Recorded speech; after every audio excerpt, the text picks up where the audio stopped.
লেবুর আচারের কালারটা দেখুন, কতটা লোভনীয় লাগছে। আরো একদম কাছাকাছি থেকে আপনারা দেখুন, খালি মুখে খেতে যা লাগবে না এই আচারটা। লোভ লাগছে কিনা কমেন্টে অবশ্যই জানাবেন।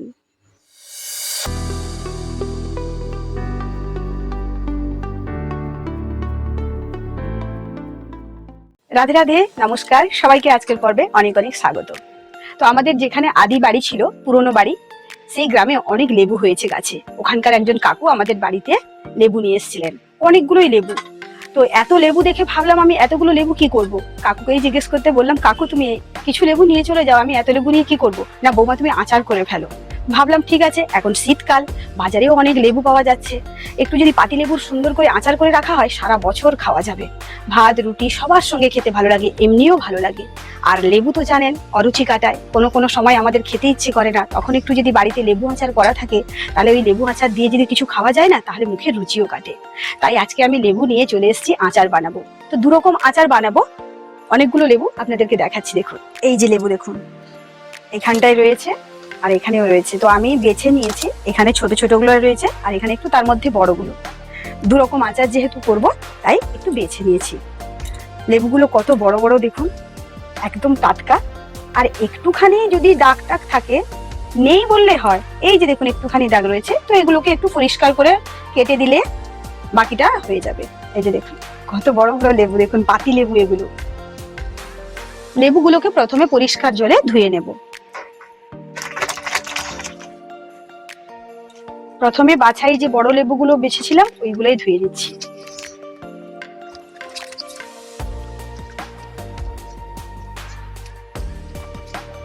এগুলো ধোয়া হয়ে গেছে, এবার আমি ঝুড়িতে তুলে নেব। একইভাবে ছোটগুলোকেও ধুয়ে নিচ্ছি। এইবার সমস্ত লেবুগুলোকে আমি একটা সুতির শুকনো কাপড় দিয়ে মুছে নেব, গায়ে যেন একটু জল না থাকে, জল থাকলেই আচার নষ্ট হয়ে যায়। তাই ভালোভাবে একটা একটা করে মুছে নেব। ভালোভাবে একদম মুছে নিয়েছি, এবার একটা শুকনো জায়গায় এগুলো একটা একটা করে মুছে রেখে দেবো। এইভাবে সুন্দর করে ঘষে ঘষে ভালো করে জলটা মুছে নিতে হবে। একটা জিনিস কিন্তু মাথায় রাখবেন, লেবুর গায়ে যদি একটুকু জল থেকেই যায় তাহলে এত কষ্ট করে এতগুলো আচার কিন্তু নষ্ট হয়ে যাবে।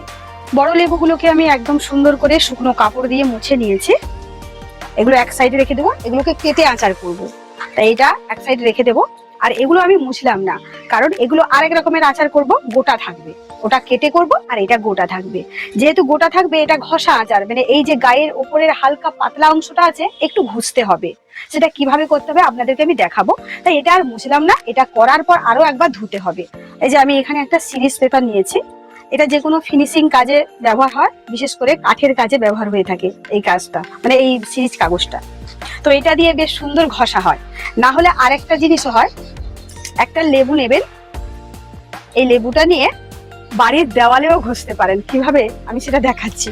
দেখুন যাদের কাছে সিরিজ পেপার নেই, দেখুন এই যে বাড়ির দেওয়াল প্লাস্টার হয়ে গেছে, বালি দানাগুলো যে থাকে ওইভাবেই যেন থাকে, কোনো রং টং করা হলেও হবে না। আর মাটির দেওয়াল নয়, পাকার দেওয়াল হতে হবে। এবার আমি লেবুটা নিলাম, প্রথমে আমি একটু এই ট্যাপ থেকে জল নেব, জল দিয়ে দেব, দিয়ে হালকা ভাবে, বেশি জোরালো ভাবে ঘষলে হবে না, লেবুটা চারদিকে একটু ঘোরাতে হবে আর হালকা ভাবে ঘষতে হবে। এই যে হলুদ অংশগুলো উঠে যাচ্ছে দেখুন, আর লেবুটা দেখাচ্ছে দেখুন, এই যে দেখুন ঘষা হয়েছে। এইভাবে হালকা ঘষতে হবে, বেশি ঘষলে কিন্তু ভেতরের দানা বেরিয়ে পড়বে। একটা একটা এইভাবে আমি ঘষে দিচ্ছি। এবার আপনাদেরকে সিরিজ কাগজে দেখাচ্ছি। এই যে নিয়েছি সিরিজ কাগজ, এইভাবে ঘষা দিতে হবে হালকা হাতে। হাতে ধরে রাখতে যদি অসুবিধা হয় এইভাবে নিচে রেখেও করতে পারবেন। এই দেখুন, এটাকে এবার আমি জলে দিয়ে দিচ্ছি। এইভাবে বেশ কয়েকটা লেবু করে নেব। এইভাবে যদি না ঘষা হয় তাহলে এর মধ্যে যে মশলাটা দেওয়া হবে, নুন আর লঙ্কা কি আদার্স যা মশলা পড়বে, সেটা তাহলে ভেতরে যাবে না। এই জন্য একটুখানি ঘষে দিতে হবে। এই যে আমি এতগুলো করে নিয়েছি, এটা সুতির কাপড়ের উপর রেখে দেব, দিয়ে গাটা ভালো করে মুছে নেব। শুকনো সুতির তাওয়াল নিয়েছি, এটা দিয়ে ভালো করে গাটা একটু চেপে চেপে মুছে নেব। সমস্ত লেবু রেডি করে নিয়েছি। এবার এখানে আমি পরিমাণ মতো লবণ দেব।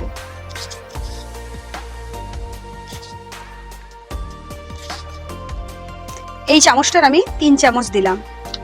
যেহেতু লেবুর আচার, এটা ধীরে ধীরে রোদে হবে, তাই একটু লবণটা বেশিই লাগে। তার সঙ্গে দেব কাঁচা লঙ্কা। লঙ্কাগুলোকে হাতেই আমি এভাবে ভেঙে দিচ্ছি। একদম সিম্পল আচার এটা, কিন্তু খেতে এত ভালো লাগে।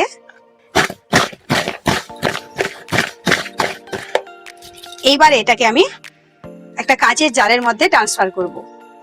হয়ে গেল, রেডি। কত সিম্পল বলুন তো আচারটা রেডি করতে। শুধু লেবুগুলো ধুয়ে মুছে একটু গাটা ঘষে যতটুকু সময় লাগে। আর এই যে বাড়তি লবণ আর লঙ্কাগুলো আমি ওপরে দিয়ে দেব।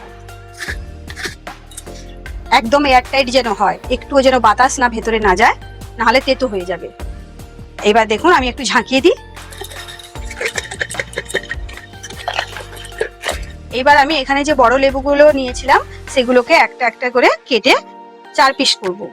এইভাবে কাটছি। প্রথমেই একটা দেখিয়ে দিই। এইভাবে কাটতে হবে। কাটার পর এই যে বাড়তি যে বীজগুলো বেরিয়ে পড়ছে দানা ভেতরে, লেবুর মধ্যে যে দানাগুলো থাকে, যতটা সম্ভব বের করে দিলে ভালো হয়। 2-1টা যদি থেকে যায় তাতে কোনো সমস্যা নেই। সবগুলো লেবু আমি এইভাবে রেডি করে নিয়েছি। এবার লবণ দিয়ে দিচ্ছি। যে কোনো টক আচার তৈরি করতে গেলে লবণটা একটু পরিমাণে বেশি লাগে। এবার আমি জারের মধ্যে দিয়ে দিচ্ছি।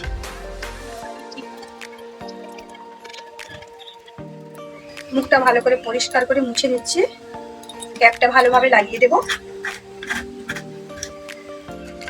রোদে দেওয়ার জন্য ছাদে চলে এসছে। সকাল সকাল যেহেতু, এখন দেখছি মেঘলা করেছে, পরে হয়তো রোদ বেরোবে।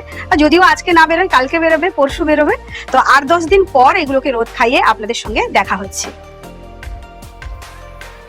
10 দিন পর এগুলোকে রোদ খাইয়েছিলাম 10 দিন ধরে। এবার আজকে ফাইনালি লেবুর আচার বানাবো। তো ছাদে চলে এসেছি লেবুর জারগুলো আনতে। কতটা নরম হয়েছে সেটা আপনাদেরকে আমি রান্নাঘরে গিয়েই দেখাবো। চলুন তাহলে রান্নাঘরে যাই। চলে এসেছি রান্নাঘরে। এবার আপনাদেরকে দেখাবো কত সুন্দর নরম হয়েছে। এমনিতে দেখুন বাইরে থেকে পুরো যেন রসগোল্লা। আমার ছোট ছেলে আজকে সকালবেলায় দেখে বলছে, মা তুমি কি এটা রসগোল্লা বানিয়েছো? বলে হ্যাঁ, কাচের জারের মধ্যে রসগোল্লা রয়েছে, খেয়ে দেখিস তারপরে বলবি এই রসগোল্লা একটু টক। আর এই যে কাটা আচারটা দেখছেন, যেটা আমি একটু টুকরো টুকরো করে করেছিলাম, এটা কত সুন্দর নরম হয়েছে দেখুন। এই দেখুন নরম হয়ে বাইরে থেকে দেখাচ্ছি, ভেতরেও খুলে দেখাবো আপনাদেরকে। কত সুন্দর নরম হয়ে গেছে দেখুন। এই দেখুন কতটা রসালো দেখুন। এই যে আচারটা, এটাতে আমি কিন্তু কোনো মশলা দেব না, এমনিতেই রাখবো। এটা এখন বলতে গেলে 2 থেকে 3 বছর, বলতে আরো বেশি, 3-4 বছর কিছুই হবে না, একদম নষ্ট হবে না, এমনিই পড়ে থাকবে। এর থেকে তেল বেরোবে, লেবুর থেকে তেল বেরোয়। আর এই আচারটা যারা অসুস্থতায় থাকেন, অনেকদিন ধরে হয়তো কারো জ্বর হয়েছে কিংবা বিভিন্ন রকম অসুখ বিসুখ হয়ে থাকে, তো কিছু হওয়ার পর আমাদের মুখে রুচি চলে যায়। তো সেই অরুচি কাটানোর জন্য এই লেবু কিন্তু মহান ওষুধ। 100% আমি বলছি, একটা লেবু যদি খান আপনার মুখের অরুচি কেটে যাবে। এত সুন্দর। এইটাই দেখাচ্ছি দেখুন কতটা, এই দেখুন একদম তলতল করছে, ভেতরে একদম রসে ভর্তি। একইভাবে এই যে টুকরো লেবুগুলা দেখুন, এগুলাও কত সুন্দর নরম হয়েছে। এই দেখুন, দেখতে পাচ্ছেন উপরের শক্ত যে খোসাটা সেটাও ছিঁড়ে যাচ্ছে, এতটা নরম হয়েছে। এই আচারের জন্য বেশ কয়েকটা আমি মশলা নিয়ে নিয়েছি। মশলাগুলোর মধ্যে হয়েছে গোটা ধনে, পানমৌরি, শুধুই সুগন্ধের জন্য আমি অল্প মেথি দানা নিয়েছি, কয়েকটা গোলমরিচ, লবঙ্গ, আর এখানে গোটা জিরে। এই হচ্ছে মশলা। বেশি কোনো মশলা লাগে না, আর এটা আমাদের রান্নাঘরে সবার কাছে থাকে এই মশলাটা। জয় রাধারানী। উনুন ধরিয়ে দিয়েছি, কড়াই বসিয়ে দিয়েছি। এবার এই শুকনো কড়াইতে মশলাগুলো ভেজে নেব। কড়াই গরম হয়ে গেছে, মশলাগুলো দিয়ে দেব। এই মশলার মধ্যে আমি মৌরিটা একটু বেশি নিয়েছি, তার মধ্যে ধনেটা 1.5 চামচের মতো নিয়েছি, আর মৌরিটা 3 চামচ, জিরা 1 চামচ, আর গোলমরিচ লবঙ্গ ওগুলো অল্প অল্প 5-6টা দানা করে হলে হবে। আর মেথি অল্প নিয়েছি, জাস্ট সুগন্ধের জন্য। বেশি একদম লাল করে ভাজার দরকার নেই, হালকা একটু গরম করে নিয়ে এগুলো আমি নামিয়ে নেব। মশলা ভাজা হয়ে গেছে, এগুলোকে এবার নামিয়ে নিতে হবে। মশলাটা একটুখানি ঠান্ডা করে নিব, তারপর গুঁড়ো করব। আর একটা প্লেটে আমি কিছুটা আজওয়ান নিচ্ছি। এই মশলাটা শুধু হালকা ভেজে নিয়ে গোটা দেব। আর কিছুটা কালো জিরে কড়াইতে দিয়ে দিচ্ছি, জোয়ান আর কালো জিরে। হালকা একটু ভাজার গন্ধ বেরোলেই এটাকে নামিয়ে নিতে হবে। এটা হয়ে গেছে, নামিয়ে নিচ্ছি। এবার আমি এখানে আখের গুড় নিয়েছি, যেহেতু লেবুর মিষ্টি আচার বানাবো তাই আখের গুড়টা নিয়েছি। গুড়টা জাস্ট একটু গরম করে নেব।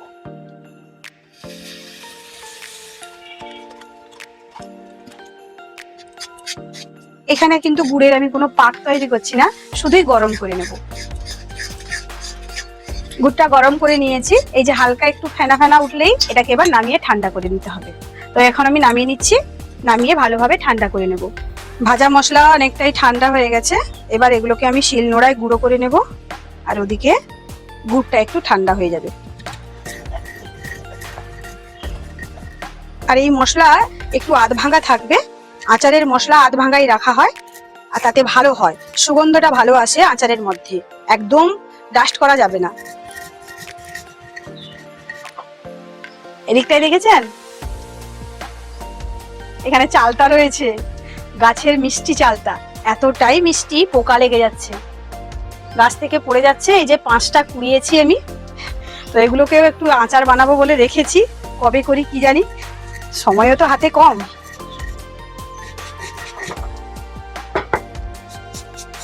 মশলা গুঁড়ো করা হয়ে গেছে। এবার গুড়টা ঠান্ডা হয়ে গেছে, আমি আলাদা পাত্রে ঢেলে নিচ্ছি। এইবার এই গুড়ের মধ্যে আমি ভেজে রাখা মশলা দিয়ে দেব। জোয়ান আর কালো জিরে ভেজে রেখেছিলাম, সেটাও দিয়ে দিচ্ছি। তারপর দিচ্ছি বিট লবণ, হিং, লঙ্কার গুঁড়ো। এটা লালও হয় আর হালকা ঝালও হয়। এইবার সবকিছু গুড়ের সঙ্গে ভালোভাবে মাখিয়ে নিতে হবে। ভালোভাবে গুড়ের সঙ্গে মশলাকে মাখিয়ে নিয়েছি। এবার এর মধ্যে আমি লেবু দিয়ে দেব। এবার মশলার সঙ্গে লেবুকে একসঙ্গে মাখাতে হবে। এই লেবুর আচার থেকে এত সুগন্ধ বেরোচ্ছে, আমি জিভে জল আটকাতে পারছি না, কথা বলতে পারছি না।